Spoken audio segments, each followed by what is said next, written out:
few minutes to remember Him. I like that. Been doing a lot of trying to focus on Jesus and remembering Him today makes 5 days. Because Lent started Wednesday and I happened to observe that. And, last night, at the end of the night, as I did my nightly review, I'm 4 days in. Wednesday, Thursday, Friday, and Saturday is done. And I'm 4 days in, and I'm looking at it. Because there are certain things that I purposed in my heart not to do, and certain things that I purposed in my heart to do from Monday through Saturday over this 40 days of Lenten season. And here I was at the end of the 4th day, and there were some things that had happened in this past week that were really awesome. And I got some blessings that I wasn't expecting, some things from God that really I was grateful for. And there were some things that were way more of a struggle than I expected. If I tell you right now not to think about the biggest way you messed up this past week, you probably just thought about it. Because, I don't know, sometimes, I have this specialty soda in the fridge, got a 6-pack of them a month ago. Just drink every now and then because they're expensive and so they're a special treat. Hadn't thought about it for like 3 weeks. And I was in the fridge the other day, Thursday, getting my lunch, and I saw it, and suddenly I wanted it more than just about anything else to drink. And it happens to be on my list of things no. Hadn't thought about it for 3 weeks. Now suddenly for the past 3 days, all I wanted was this stupid soda. And, so there are things like that. And then there are areas where did okay, but it was a struggle. And then there were other areas where, in the middle, oh man, I already blew it.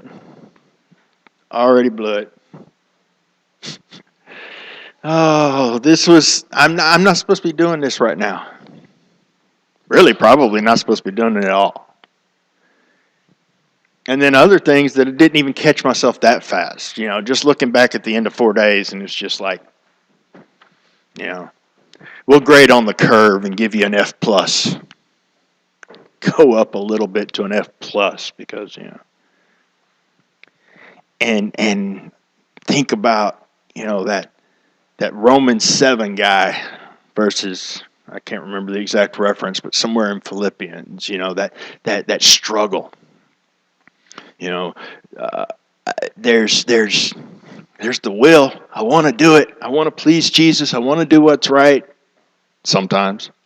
And then other times I don't want to at all. But even if I want to, it's a fight. It's a struggle. And it's one I lose way more times than I should.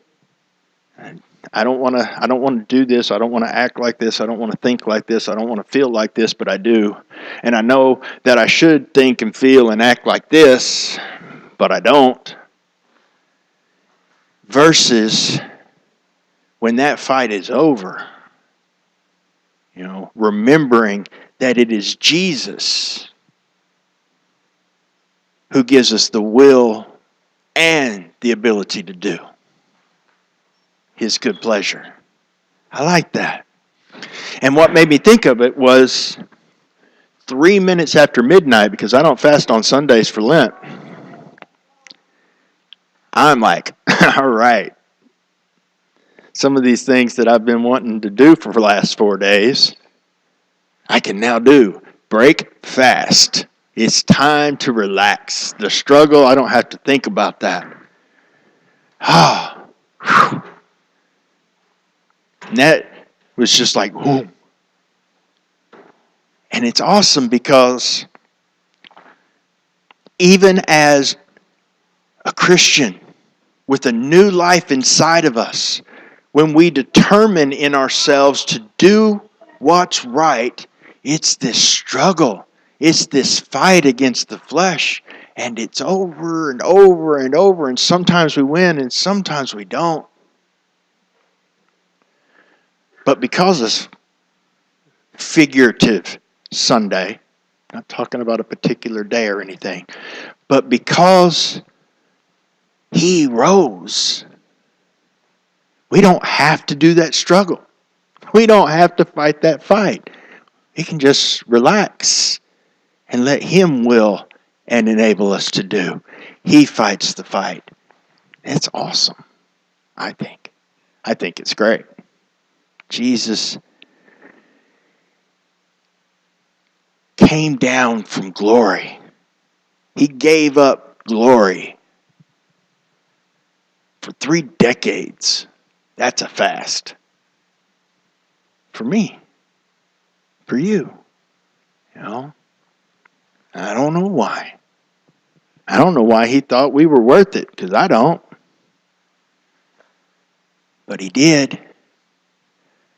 You know, if I'm standing in line and I'm the next one in line and there's a guy 10 people back just being an obnoxious jerk, and I happen to have a Star Wars t-shirt on, and he's talking to his friend standing next to him in line about how stupid Star Wars is and getting on my nerves even more.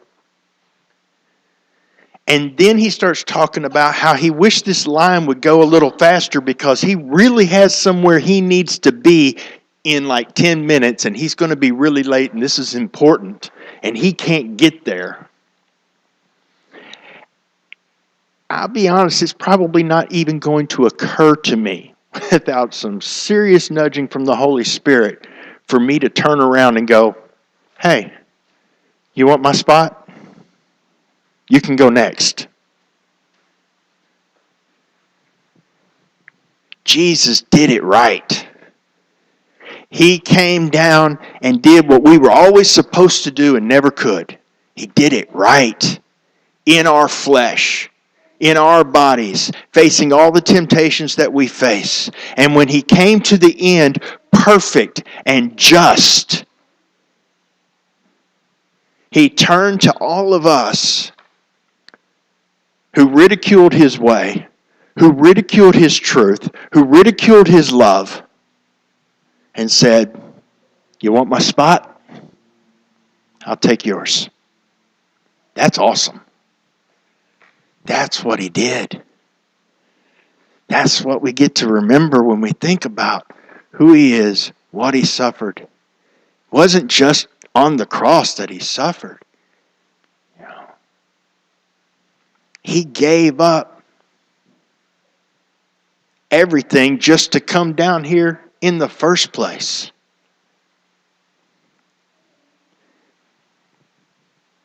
This is not biblical. This is my opinion. So test it to see if it's true. But I really believe He probably helped His dad in the carpenter shop. And He was perfect in the way of not sinning, perfect in love. But there are no historical records about the most amazing carpenter that ever lived. Okay, so I don't think that he necessarily had this above everything skill in carpentry. You know, in such a way, I'm sure he did good work, but I don't see, he didn't build a table unlike any table that had ever been built. And I suspect that he might have actually missed a nail a time or two and hit his thumb. Maybe not. But if he did, I also strongly suspect that he hurt.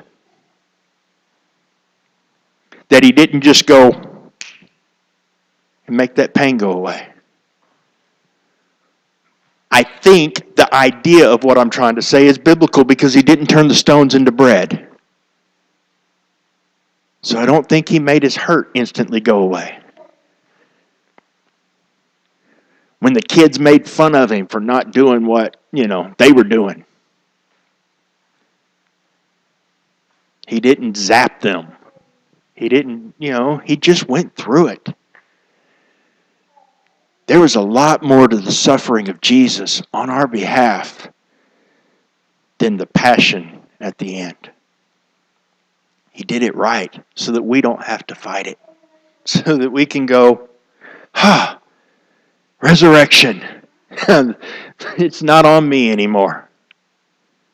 We can break the fast permanently from struggling to try to please God on our own because of what He did and who He is. That's pretty awesome. We can thank Him for it and remember all that He did. And we can honor it by giving up, not just today, not just for this minute, not just for Lent, not just through Easter, but every time we take it back, from here until we see Him face to face. This idea that we've got to do it. This idea that it's on us, that struggle is ours.